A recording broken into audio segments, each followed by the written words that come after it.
yun, di ba? Diyan tayo mas magiging matatag, no? Tama po ba yun? Ayan, alright.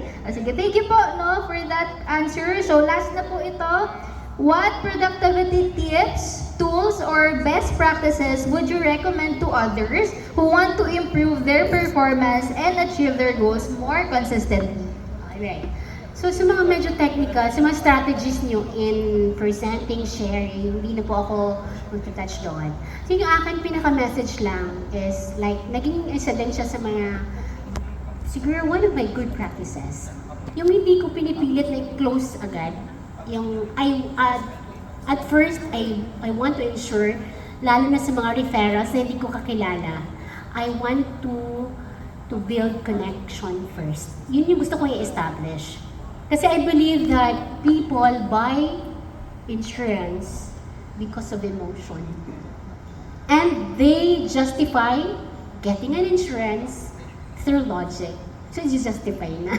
Diba? So, kung na-recognize nila yung importance, lalo na ikaw may mga sharing ka ng personal experiences mo, so, nare-recognize na na-appreciate nila na kahit gaano pala kahirap yung financial status ko ngayon, I need to secure. And na parang Bluetooth device, kailangan para gumana, kailangan mag-connect muna successfully. The Bluetooth device connects it. Hindi sabi sa made in China na sound system na ginagamit namin. So yun, kailangan Bluetooth, nagbaano pa ako na. So yun, kailangan mag-connect muna, create a meaningful connection, build relationship first with your client.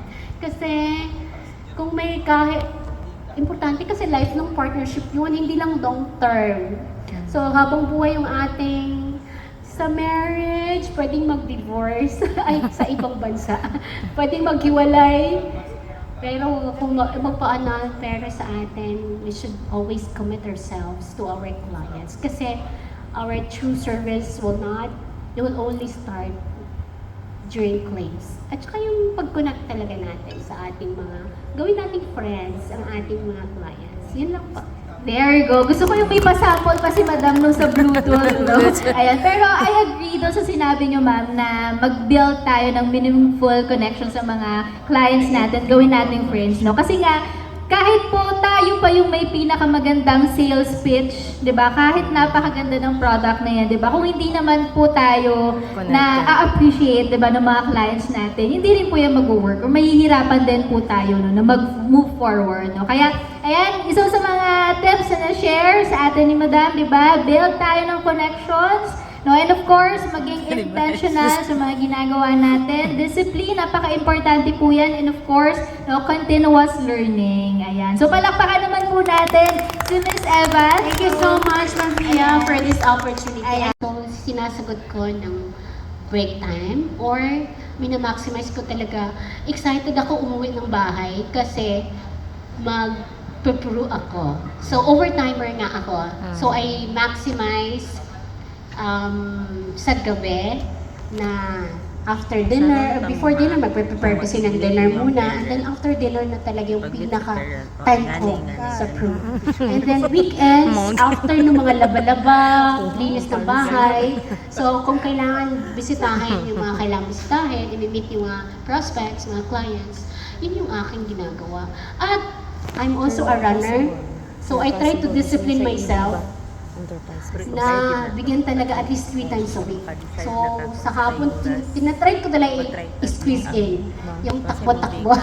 Kasi kailangan natin, di ba, healthy tayo para mas matagal natin itong magawa. Kasi we are committed to our clients to be of service to them until forever. Forever, habang buhay tayo, di ba? Habang buhay.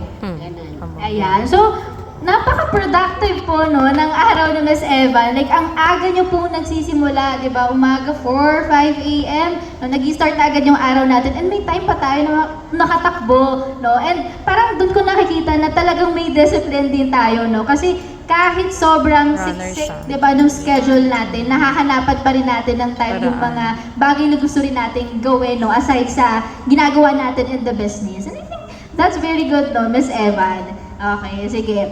Third question po tayo. What areas do you feel you still need to improve on, and what support or resources would help you further increase your productivity and performance? Okay. So, sinabi ko kanina na importante yung training. Yun yung aking minamaximize talaga. So, kailangan ko pa rin siyang i-improve on. Training pa rin kasi hindi ko kabisado. As much as possible, I want to master all the products para mas varied, hindi lang paa yung i-offer ko automatically sa mga, lalo na yung mga medyo nasa laylayan ng lipunan na gustong mag-venture. So, paa talaga yung offer natin, di ba? By default. So, mas maganda na varied yung ating menu. Kumbaga sa restaurant, lalatig natin. Ano yung mga choices? So, yun. At saka, gusto ko yung ring i-improve talaga yung structure. Yung aking calendar. Gusto kong pagkagising parang organized na. Ganitong oras, ganyan dapat gawin. At maging intentional na sundin yun. Yun. There you go, ayan. Gusto ko po yun na dapat may variety, di ba? May pa-analogy pa si Madam, di ba? Sa restaurant, no? Dapat maraming menu. And ganun din, no, sa business na ginagawa natin. Yan, that's very good, no? And gusto ko rin po yung meron tayong calendar and maging intentional, no, na i-follow yun. So, makakatulong yun sa atin, lalo na kung ang dami po natin hina-handle ng mga clients, di ba? Baka maligaw-ligaw na tayo. Nasaan na ako sa process ko with this client, di ba? Pero kung meron tayong pinapollow, di ba, ng mga schedules, di ba, may nakikita natin ano ba dapat yung gagawin natin, no? Hindi tayo ganoong maliligaw, di ba? Hindi tayo masyadong ma-overwhelm sa mga nangyayari.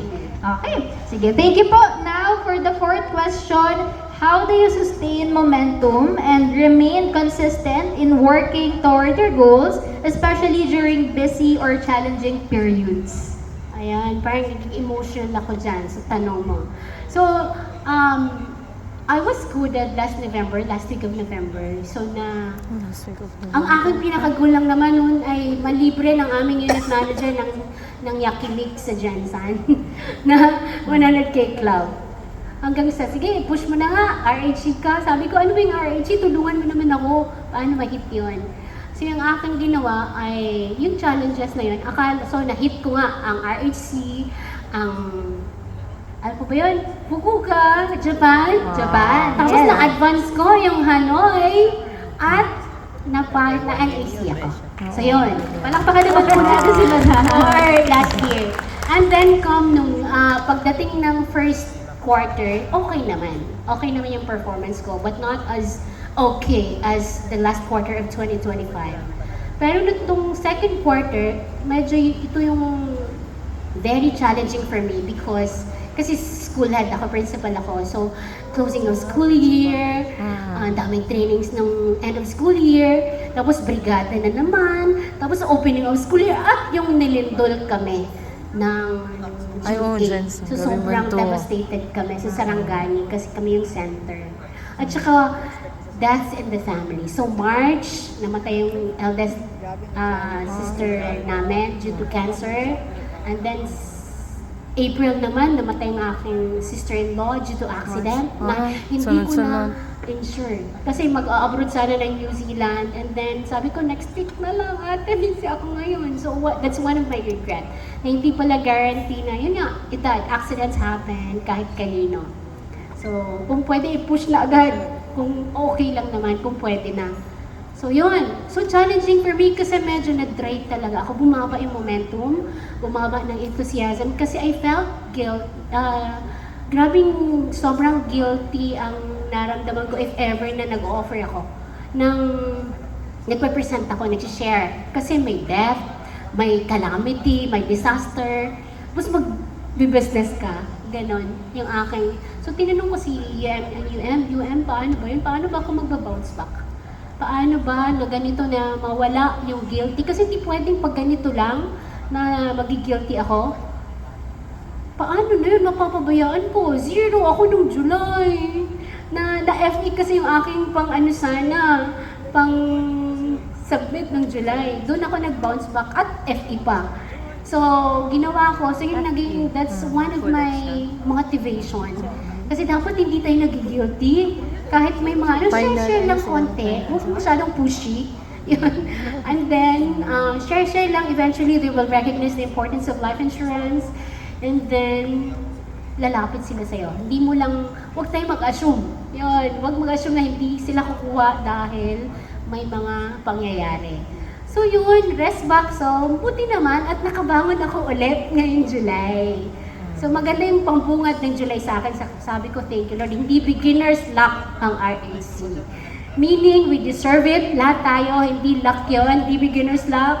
But pinaghirapan natin, ginawa natin ang ating best para mag-succeed sa business na ito. Ayan. Ayan, ang ganda naman po nun. Tama, di ba?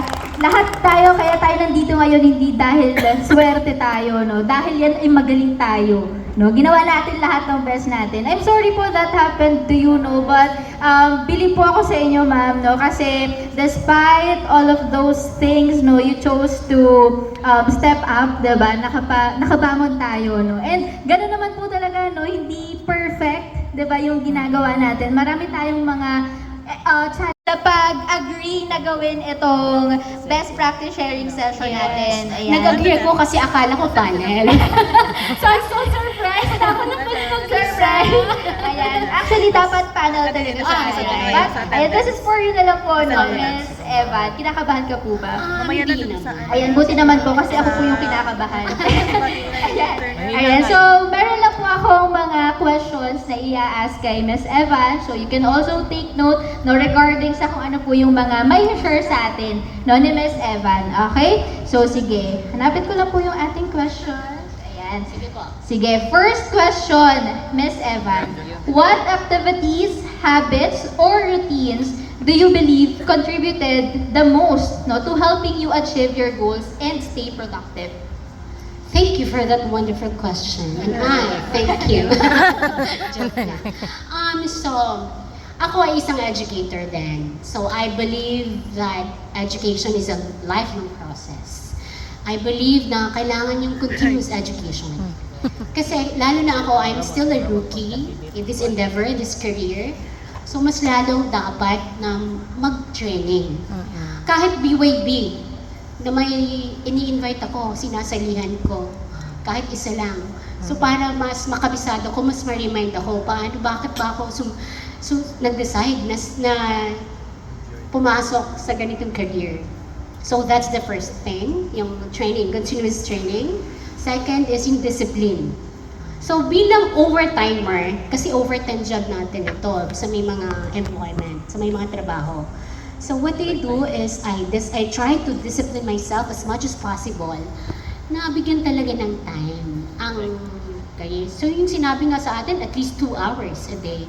So, kung pwede nga ituloy na hanggang alas 12 ng gabi. Sarado na ang Peer 1. Na-stuck na sa policy number lang. At saka, so yung discipline na gawin talaga, kung ano yung mga tinuturo ng mentors. And the third one is, which I really consider is important, is ask questions. So I always ask questions sa mga nauna na talagang successful naman sa business natin. So I ask questions, I listen to them, I listen to their experiences, sa mga suggestions nila, at nagpapamentor ako. Kasi yun, sinabi ko, education is a lifelong process, not only trainings, but also yung mga sharing and experiences ng mga nauna na sa atin, mga managers, and yung mga agents, mga kasama nating agents. Kasi ang dami pag kailangan matutunan. So nasa learning curve pa rin ako hanggang ngayon. Ayan, thank you so much, no, for that wonderful answer, Miss Evan. Ayan, pero gusto ko po yung naging answer mo, no, tatlo yan, merong training, discipline, and asking questions, no, and I think pwede po natin yun makuha and ma-apply din, no, in our business. Kasi I agree, di ba, yung learning po natin, hindi yan natatapos lang, hanggang dito lang, di ba, kumbaga araw-araw, di ba, natututo tayo. And also, gusto ko yung sinabi mo na mag-ask ng questions, no? Importante po yan, no? Huwag tayong mahihiya din mag-reach out, no? Mag-ask ng tips, no? Ng mga best practices sa mga managers natin or even kahit sa mga nakakausap po natin, no? Kasi minsan, di ba, yung learning hindi lang po yan sa atin, no? Even din po sa mga nakakasama natin, na na-engage natin. Kasi teacher nga ako, di ba? Yes. So, may tanong ba kayo? Yes. Diba? So, ngayon, ako naman nagtatanong. Kasi mas lalo na sinasabi ng ating mga leaders na magtanong naman kayo kasi we really appreciate you asking questions. So that's why I ask questions. Ayan. Tsaka maganda rin po tuloy yung nagtatanong, no? Kasi makikita mo na talagang interesado siya. Diba? May, kumbaga, urge na matuto. Diba? And maganda po yan. Okay, sige. Thank you for that answer, Miss Eva. Now, for the second question. Can you walk us through what a typical day or week looks like for you? Naku, na-imagine ko pa lang, parang nahihilo na ako. Sige. So, ako ay isang background. I am a public school principal, an integrated school. So, handling kindergarten to senior high school, grade 12. So, 3 levels yon. So, I wake up early in the morning, at 4 or 5, hanggang 5 na pinaka-late na yon. Kasi wala akong house help. So, I have 3 kids. Yun, gumigising, prepare ng breakfast, you know, the hustle and bustle of mommies na may mga estudyante, ganon. So, punta ng school, pag break time, nagme-message, nagko-call. Kasi bawal, nagigilty ako mag-spend ng time as a government employee na nakawin yung time. Yun yung term, no? Nakawin yung time ng gobyerno na mabuwis ninyo, buwis natin na pinagsasahod sa amin. So, I try my best. Pinipigilan ko kahit gigil na gigil ako na gusto kong tawagan yon or may nag-ask ng question sa